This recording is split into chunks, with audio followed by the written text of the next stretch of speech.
वैसे आप देख रहे थे कवरेज टीवी9 भारतवर्ष की, किस तरह से तैयारी वहां हो रही है। लेकिन इसी बीच में खबर यह है कि पुतिन चाहते थे कि उनके बॉर्डर पर नेटो की मौजूदगी घटे।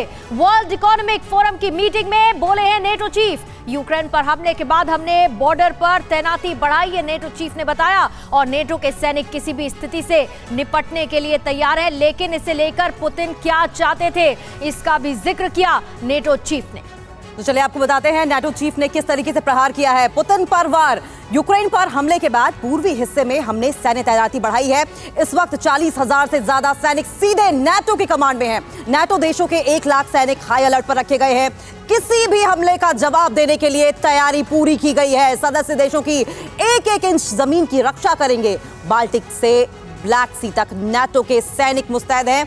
नेटो सैनिक अभ्यास कर रहे हैं, तैनाती बढ़ा दी गई है। सर, नेटो चीफ की जो तैयारी है, किस तरीके से इसको आप एलैबोरेट करेंगे? देखिए, ये तो हमेशा पोस्टरिंग कर ही रहे हैं। जब से युद्ध शुरू हुआ है तब से ही बोल रहे हैं कि हम सारे नेटो देश इकट्ठे हैं, और हाँ, वाजिब तौर पे ये इकट्ठे हुए भी हैं काफी हद तक। लेकिन ये तैनाती केवल इस संघर्ष को बढ़ाएगी और इसका कोई खास फायदा जो मुझे समझ में नहीं आ रहा है कि होने वाला है। और पुतिन के लिए भी चिंता बढ़ाती है, उसमें भी कोई शक की बात नहीं है। लेकिन जो पुतिन चाहते थे वो तो देखिए ना, पूरा एक कॉरिडोर उन्होंने ले लिया ना ऊपर से नीचे तक।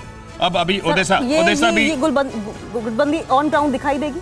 अभी देखिए, काफी हद तक तो यूरोपियन देश और नेटो इकट्ठे तो हुए हैं, इसमें कोई शक की बात नहीं। जो इससे युद्ध से पहले बिखरे बिखरे लग रहे थे, लेकिन धीरे धीरे इकट्ठे हुए हैं। ठीक है, बिल्कुल। तो साफ तौर पर जो नजर आ रहा है वो ये कि नेटो की तरफ से बयानात तो सामने आ रहे हैं, लेकिन एक दूसरी राय ये भी निकलकर सामने आ रही है कि पुतिन का जो मकसद था उसमें वो बहुत हद तक यूक्रेन के अंदर कामयाब रहे हैं। वहीं सेवेरोडोनेस्क में एलपीआर आर्मी का भीषण हमला हुआ है। यूक्रेनी सैन्य ठिकानों पर आर्टिलरी से जबरदस्त बमबारी की गई है।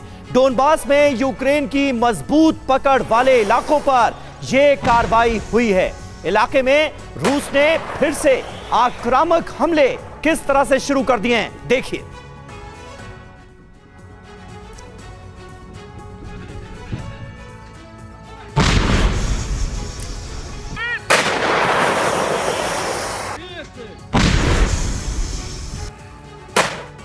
और इधर यूक्रेन के 2 शहरों पर रूस का मिसाइल अटैक। क्रीवी और नाइप्रोपेट्रोवस्क शहर पर मिसाइल से हमले किए गए हैं। क्रीवी पर रूस ने 3 मिसाइलों से हमला किया है, ये यूक्रेन का दावा है।